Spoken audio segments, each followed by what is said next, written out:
कहानी शम्सू नाम के गरीब लकड़हारे की है। शम्सू अपनी पत्नी गोपी के साथ रहता था। शम्सू का जीवन बहुत ही मुश्किलों से भरा हुआ था। गोपी, महाराज ने लकड़ी काटने पर रोक लगा दी है। उन्होंने कहा है कि अगर कोई भी पेड़ काटता हुआ पकड़ा गया तो उसे बहुत ही सख्त सजा मिलेगी। अब मैं क्या करूं? मेरे तो कुछ भी समझ में नहीं आ रहा। अगर मैं लकड़ी नहीं काटूंगा तो घर का गुजारा कैसे होगा? लकड़ी काटने के अलावा मुझे कोई और दूसरा काम नहीं आता है। आप एक काम कीजिए, मेरे ये सोने के कंगन बेचकर घर का सामान ले आइए। इससे हमारे घर का कुछ दिनों का गुजारा हो जाएगा। अरे ये सोने के कंगन तो मेरी माँ ने दिए थे तुम्हें, और तुम्हें ये सोने के कंगन बहुत पसंद है। फिर तुम इन्हें बेचने के लिए कैसे कह सकती हो गोपी? हम कोई रास्ता जरूर निकाल लेंगे पैसे कमाने का।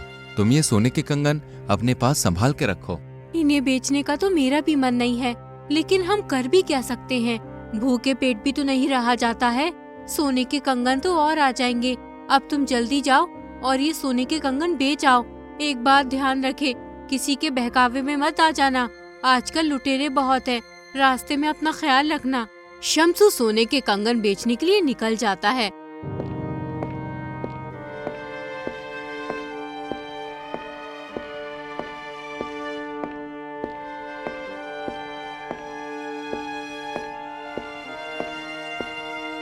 रास्ते में उसे भानु नाम का आदमी मिलता है। वो शम्सू से कहता है, अरे क्यों भाई शम्सू, इतनी जल्दी में कहाँ जा रहे हो? लगता है किसी जरूरी काम से जा रहे हो। हाँ भाई भानु, मैं एक जरूरी काम से जा रहा हूँ। दरअसल मैं अपनी पत्नी के सोने के कंगन बेचने जा रहा हूँ। तुम तो जानते ही हो, महाराज ने लकड़ी काटने पर रोक लगाई हुई है। घर में एक पैसा भी नहीं है, इसलिए मैं ये कंगन बेचने जा रहा हूँ। इन्हें बेचकर जो भी पैसे मिलेंगे उनसे थोड़े बहुत दिनों का गुजारा हो जाएगा। अरे ये तुम क्या कह रहे हो शम्सू? अब तुम पत्नी के कंगन बेचकर घर का गुजारा करोगे, और जब कंगन के पैसे खत्म हो जाएंगे फिर घर का गुजारा कैसे करोगे? अरे ये तो मैंने सोचा ही नहीं, लेकिन मुझे लकड़ी काटने के अलावा और कोई काम आता भी तो नहीं है। फिलहाल इन कंगन को बेचकर कुछ दिनों का गुजारा हो जाएगा, उसके बाद मैं कोई काम देख लूंगा। अगर तुम चाहो तो मैं तुम्हें एक सुझाव दे सकता हूँ, जिससे तुम्हें अपनी पत्नी के कंगन तक बेचने नहीं पड़ेंगे और तुम्हारे घर का गुजारा भी हो जाएगा। सच कहूँ तो भानु भाई, मैं अपनी पत्नी के कंगन बेचना नहीं चाहता हूँ, क्योंकि मेरी पत्नी को ये कंगन बहुत अच्छे लगते हैं, लेकिन मजबूरी इंसान से हर काम करवा देती है। अच्छा बताओ, तुम मुझे कौन सा काम बता रहे थे जिससे मैं पैसे कमा सकता हूँ? देखो शम्सू भाई, काम थोड़ा मुश्किल है, लेकिन मुझे पूरी उम्मीद है कि तुम उस काम को कर लोगे। क्या तुम काम करने के लिए तैयार हो? हाँ हाँ, मैं तैयार हूँ, लेकिन पहले काम तो बताओ, मुझे करना क्या होगा? तुम्हें मेरे साथ मिलकर चोरी करनी होगी। अरे नहीं नहीं नहीं नहीं, मैं चोरी वोरी नहीं कर सकता। मुझे भूखे रहना पसंद है, लेकिन मैं कभी चोरी नहीं करूँगा। अरे भाई, मैंने कब कहा कि तुम चोरी करो? चोरी तो मैं करूँगा, बस तुम्हें बाहर रहकर नजर रखनी पड़ेगी कि कोई आ तो नहीं रहा है। तुम देखना, केवल 10 दिनों में इतना पैसा होगा तुम्हारे पास जितना तुम अपनी पूरी जिंदगी में कमा नहीं सकते हो। तुम सही कहते हो भानु भाई, मैं तुम्हारे साथ काम करने के लिए तैयार हूँ। चलो अब हमें चोरी कहाँ करनी है ये बताओ। शम्सू चोरी करने के लिए तैयार हो जाता है। दोनों चोरी करने निकल पड़ते हैं।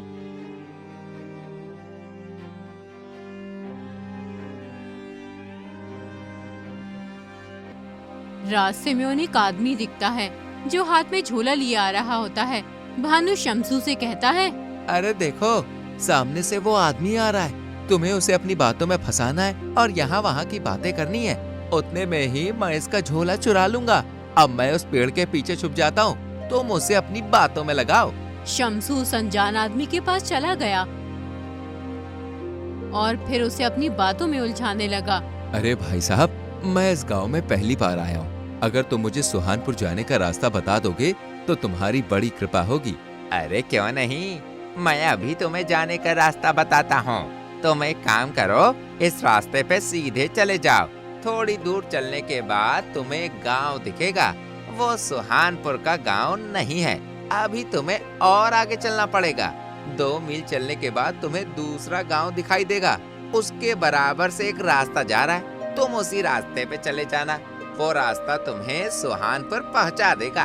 उतने में ही भानु अनजान आदमी के हाथ से झोला चुरा कर ले जाता है। सुहानपुर गांव का रास्ता तो बहुत ही मुश्किलों से भरा हुआ है। अच्छा भाई, अब मैं चलता हूँ। रास्ता बताने के लिए तुम्हारा बहुत बहुत शुक्रिया।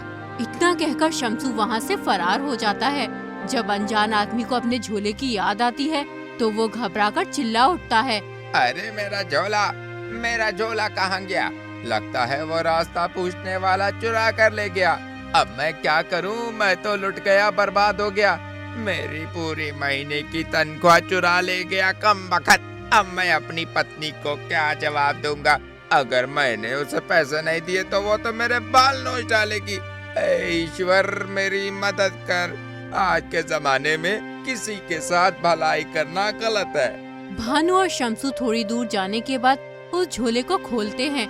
उस झोले में बहुत सारे पैसे निकलते हैं।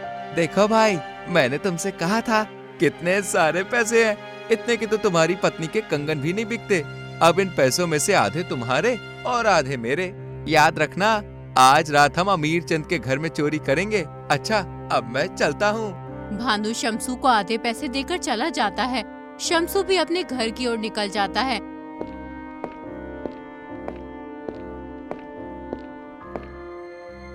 जब वो घर पहुंचता है तो उसकी पत्नी कहती है, आ गए तुम कंगन बेचकर। कितने पैसों के बिके हैं?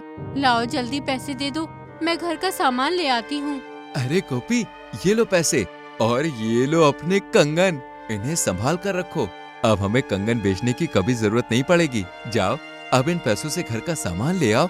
जल्दी जाओ, मुझे बहुत तेज भूख लगी है। ये तुम इतने सारे पैसे कहाँ से लेकर आए हो?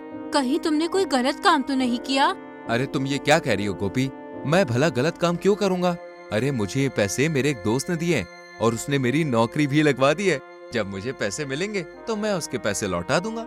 शम्सू अपनी पत्नी से झूठ बोल देता है और रात होने पर भानु के पास चोरी करने के लिए चला जाता है।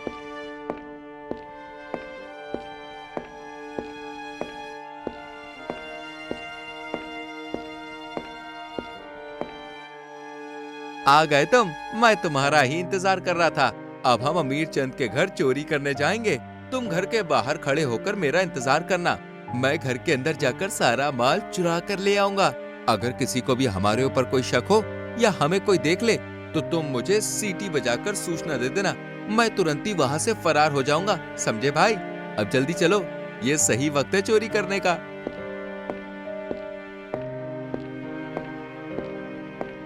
भानु घर के अंदर चोरी करने चला जाता है, जबकि शम्सू चौकन्ना होकर चारों ओर अपनी नजर गाड़े रखता है। तभी शम्सू की नजर एक बांसुरी पर पड़ती है। अरे वाह, कितनी सुंदर बांसुरी है। मैं बचपन में बांसुरी से कितना खेला करता था। मैं कितनी अच्छी बांसुरी बजाया करता था। खैर, अब तो मैं बांसुरी बजाना भूल गया हूँ। एक बार बांसुरी बजा कर देखता हूँ, मेरे बचपन की यादें ताजा हो जाएंगी। शम्सू उस बांसुरी को उठाकर बजाने लगता है।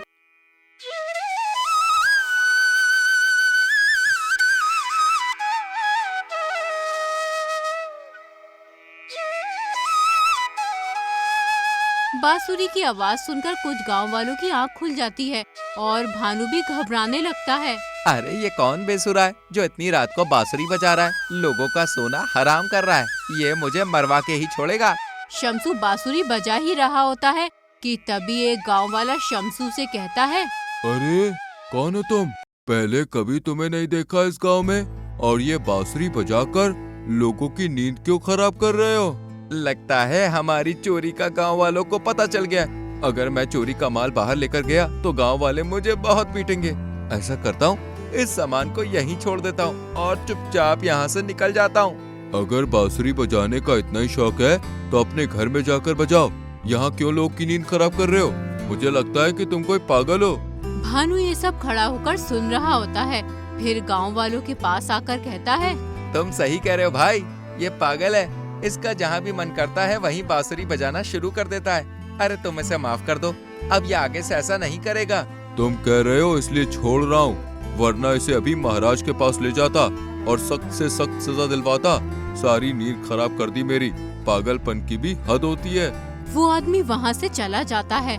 भानु को शम्सू पे बहुत गुस्सा आता है। अच्छा, तब बांसुरी तुम बजा रहे थे? अरे तुम तो आज मुझे मरवा ही देते।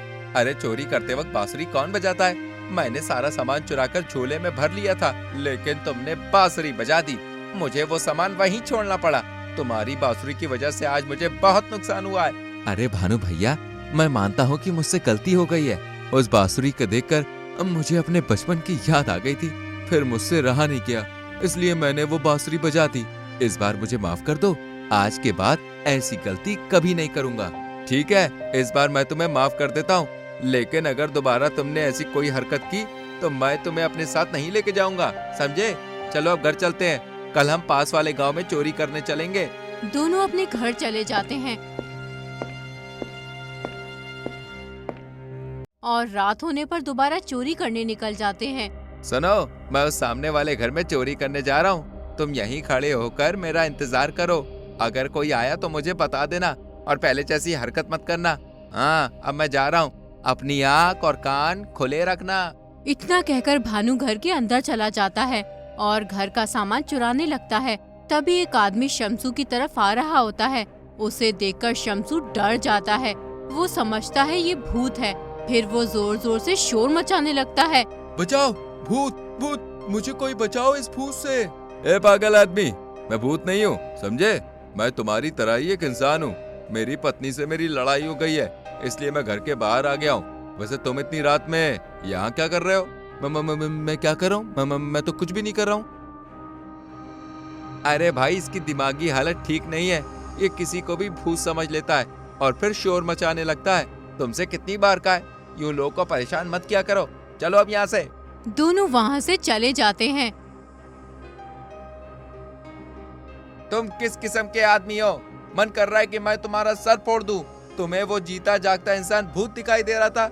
अरे आज मेरे हाथ बहुत सारा माल लगा था, वो सब मैंने झोले में भर लिया था, लेकिन तुम्हारे चीखने चिल्लाने की वजह से मुझे वो झोला वहीं छोड़ना पड़ा।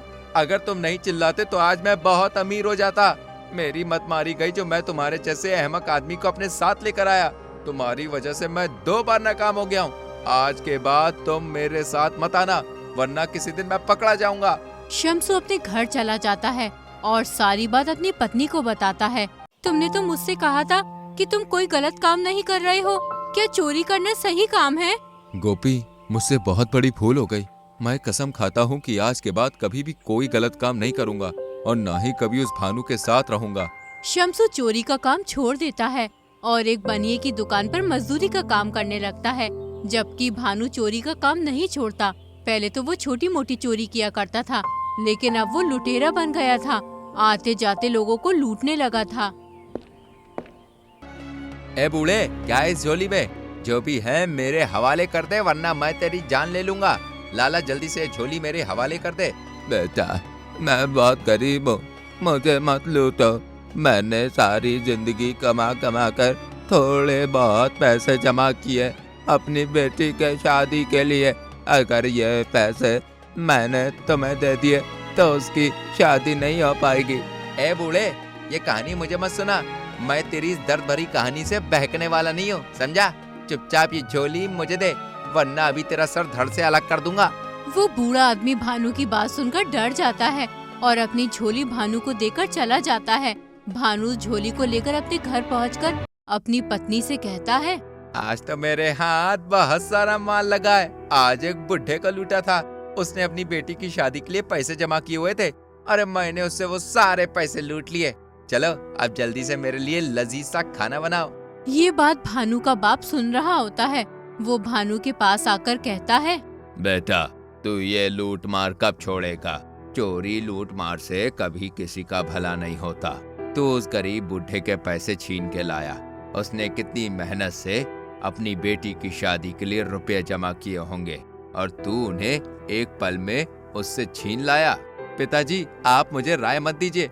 मैं जो कर रहा हूँ सही कर रहा हूँ। अरे आज के जमाने में मेहनत से किसी का भला नहीं हो सकता। लाखों लोग हैं जो दिन रात मेहनत करते हैं, लेकिन उन्हें सही से 2 वक्त का खाना भी नसीब नहीं होता। फिर मैं मेहनत मजदूरी क्यों करूं? देखो, एक ही पल में कितना सारा माल लूट लाया हूँ। इससे मेरे 10 दिन का गुजारा आराम से हो जाएगा। देखा पिताजी, लूट मार करने का कितना फायदा है। अरे आज के बाद आप मुझे अपनी राय मत देना। अब मुझे बहुत तेज भूख लगी है, मैं खाना खाने जा रहा हूँ। आओ तुम भी मेरे साथ खाना खा लो। उधर वो बूढ़ा आदमी राजा के पास पहुंच जाता है।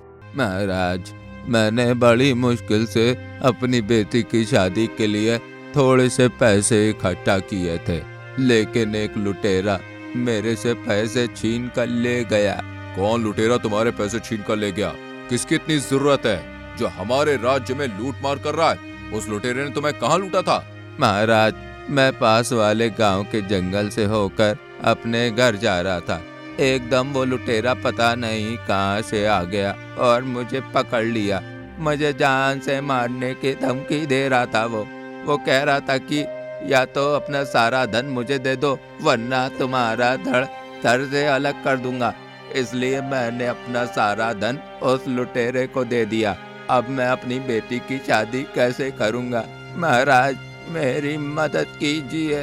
आप परेशान मत होइए, हम उस लुटेरे को जल्द से जल्द पकड़कर तुम्हारा धन वापस दिलवा देंगे। अब आप अपने घर जाइए और आराम कीजिए।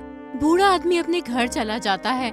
राजा 2 सैनिकों को भानु लुटेरे की तलाश में भेजता है, लेकिन सैनिकों को वो लुटेरा कहीं भी नहीं मिलता। इसलिए वो थक हार कर महल वापस आ जाते हैं। राजा को समझ नहीं आ रहा होता है कि उस लुटेरे को कैसे पकड़ा जाए, इसलिए वो एक योजना बनाते हैं। राजा 2 सिपाहियों को साधारण भेष में कुछ धन देकर उस जंगल में रवाना कर देते हैं।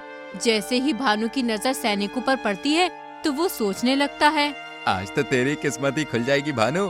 ये दोनों आदमी कितना सारा धन ला रहे हैं। अब मैं इनसे ये धन लूटूंगा, उसके बाद मेरे पास पैसा ही पैसा होगा। चलो अब जल्दी से इन्हें पकड़ लेता हूँ, कहीं भाग न जाए। भानु जल्दी से जाकर उन दोनों के सामने खड़ा हो जाता है। अगर तुम दोनों को अपनी जान प्यारी है तो ये सारा धन मुझे दे दो, वरना अभी तुम्हें ऊपर पहुंचा दूंगा। लाओ जल्दी करो। तुम्हें क्या लगता है ये सारा धन हम तुम्हें दे देंगे? अगर हिम्मत है तो ले लो। सुनो, मेरे पास ये फालतू बकवास भरी बातें सुनने का समय नहीं है। अरे सीधी तरह ये सारा धन मेरे हवाले करो, वरना अभी तुम दोनों की जान ले लूंगा। अच्छा, तो तुम हमारी जान ले लोगे, लेकिन हम मरना नहीं चाहते। लो ये सारा धन तुम ले लो। जैसे ही भानु सिपाही से धन लेने के लिए अपने हाथ आगे करता है, तुरंत ही दोनों सिपाही उसे पकड़कर राजा के पास ले जाते हैं। तो तुम हो वो लुटेरे जो आते जाते गरीबों को लूटते हो। क्या तुम्हें इन गरीब लोगों को लूटते हुए इन पर दया नहीं आती? ये कितनी मेहनत से थोड़े बहुत पैसे जोड़कर इकट्ठा करते हैं और तुम इनके पैसे एक पल में ही लूट कर ले जाते हो। इसके लिए मैं तुम्हें सख्त सजा दूंगा। आगे से कभी भी कोई चोरी या लूटमार करने की सोचेगा भी नहीं। सैनिकों, इस लुटेरे को जेल में डाल दो। कल इसे सजा सुनाई जाएगी और इन बुजुर्ग आदमी की बेटी की शादी के लिए धन दे दो, जिससे ये अपनी बेटी की शादी कर दें। इस तरह भानु को अपने किए की सजा मिलती है। राजा के द्वारा मिले धन से वो बूढ़ा आदमी अपनी बेटी की शादी कर देता है।